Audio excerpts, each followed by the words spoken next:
What's going on, everyone? This is Tom from Two Guys Talking Toys coming to you with another toy ramble. And today I'm taking a look at the Marvel Legends X-Force Feral, who is a character that I have wanted to see in the Marvel Legends line forever. And they finally gave her to us. They finally did it. So now we can finally finish up that X-Force #1 cover. We can finally get our team fully built. And let's get her out of here. I imagine most people are familiar with Farrell. If you were into comics in the 90s and you were suckered in by the bright lights, crazy designs, wild hair, you're probably familiar with Farrell. She was created by Rob Liefeld, and I believe his name was Fabian Nicieza. I apologize, Mr. Nicieza, if I'm pronouncing your name incorrectly, but what a fantastic creation. Farrell, I think, first appeared in like the New Mutants, but she's known for being part of X Force. That's kind of the home that she wound up in at the time. Yeah, kind of everyone needed their Wolverine-ish character, and that was really the role that she played. Where she's very angry about everything all the time, very very snappy, very mad, very bitey. I think at some point she slashed Siren's throat. I think at some point she gutted Cannonball. And there we go. So Feral is free and out of her cage. I love the sculpting on Feral. They did a really good job. They really captured all the details of the character. If you look at the original 90s artwork, they're just not, I'm glad to see that they're not going backwards with their ability to capture the detailing that was on the comic pages way back when.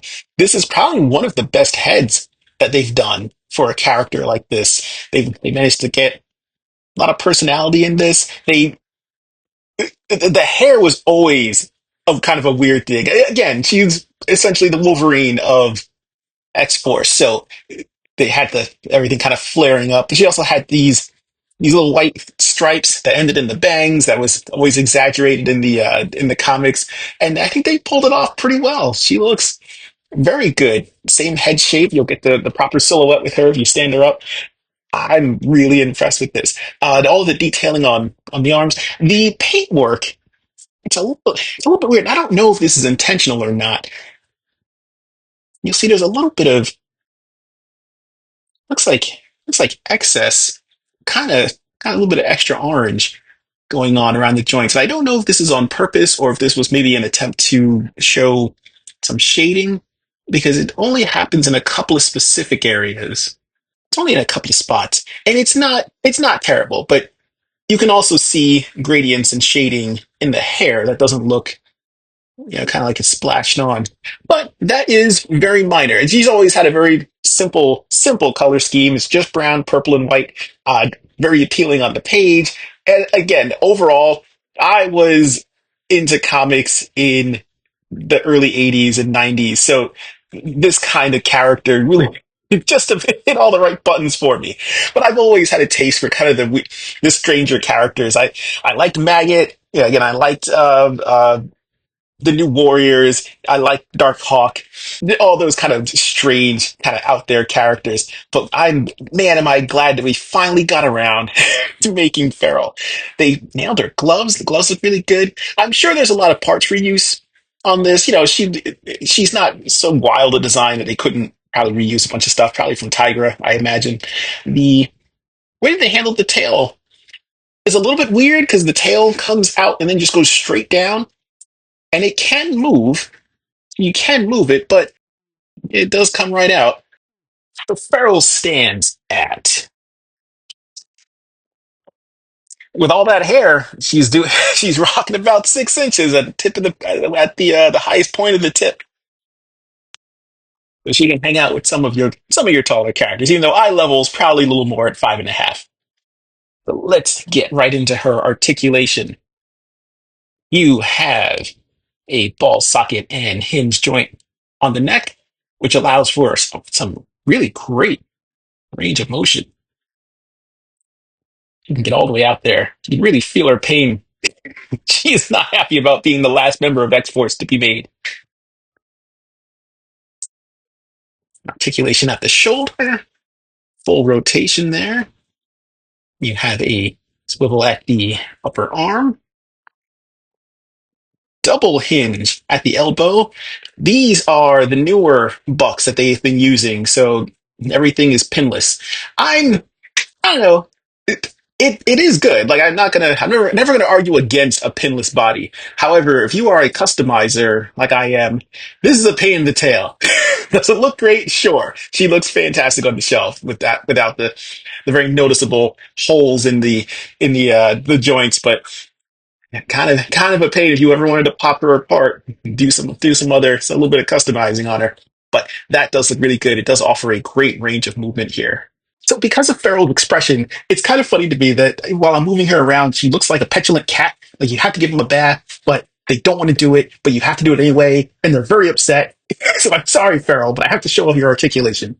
So you also have a hinge at the in the wrist for some movement there. Hands are swappable. She does come with an extra pair of fists.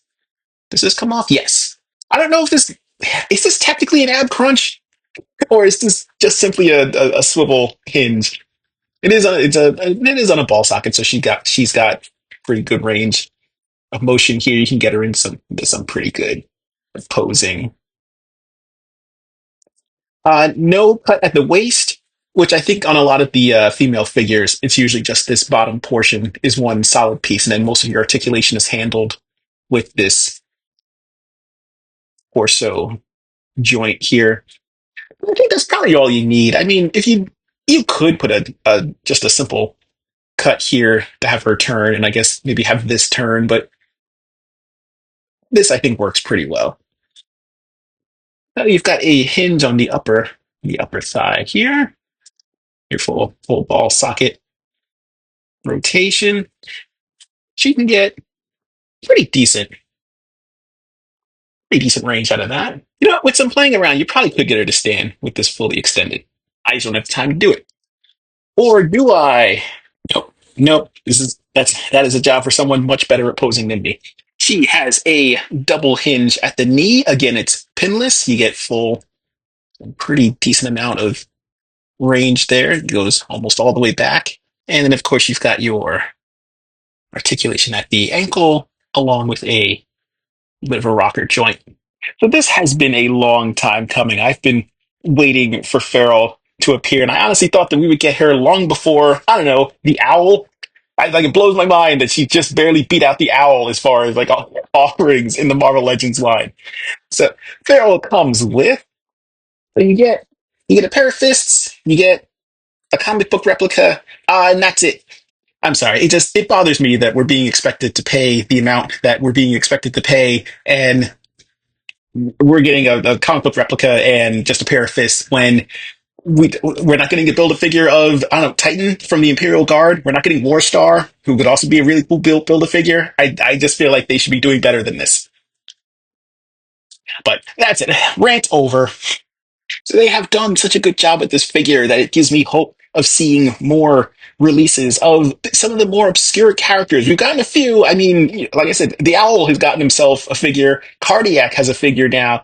I kind of hope that this is encouraging Hasbro to get into some of those lesser known characters like Farrell's older sister Thorn. I would love to see that character made. More Morlocks, please. Give us some of those. That would be great. Her small feet, as is the case with a lot of the female characters in Marvel Legends, makes her a little bit tough to pose, just standing straight up. Sometimes you can use a tail for balance, but not that much smaller than a Super 7 Tigra. Next to the He-Man Cross Thundercats Chitara, Siren, and squaring off with Wolfsbane, who I have always wanted to see Farrell have a rematch against because I was super excited for their fight during, I believe it was Executioner's Song, where Farrell did not come out very well after that encounter, but I always wanted to see them fight again. I also really want a more wolf version of Wolfsbane. That would be nice to have. So without any further ado, let's get Farrell reunited with her buddies. So here we go. After well over a decade in the making, you can now finally have all of X Force in a group shot based on X Force number one. Of course, I'm sure that enough time has gone by that now we need a new pinless Shatterstar, new pinless Domino, a new pinless Boom Boom, Cable. Everyone else in the shot needs to be remade on a pinless body because Feral can't be the only one who's pinless. But they look great together. Good job, Hasbro. So, at the end of the day, Farrell is a fantastic figure. She's done really well. I love the way that they captured the detailing on her. She looks like she lunged right out of a 90s comic from the time that I was collecting comics and thoroughly enjoying it. Now, in regards to pricing, I was going to get her no matter what because I've loved the character since the 90s. You, as a discerning customer, with things being what they are, with pricing being what it is, for us getting less than we normally get, I still firmly believe that every single wave of six figures we get should have a build a figure. We should be getting more for our money. So if the price that it is now is not where you're at and you're being really selective, I can't blame you for maybe passing on this if she's not like a must have figure, because that's where we're at. But overall, as a wonderful work, as an action figure, Farrell is fantastic. You can find her online, pretty easy to get a hold of. So I am curious, do you own Farrell? And if you do, what do you think of her? Let me know in the comments down below. I hope that you have enjoyed this review. If you have, please hit the like button, subscribe to the channel, tell your friends, tell your buddies to make the YouTube algorithm a little nicer to me. You can follow us on Blue Sky. Our handle is Two Guys Talking Toys. That is the number two. No T after the talking. You can also follow us on Instagram at 2G Talking Toys. That is number two. No G after the talking. So until next time, take care, everybody.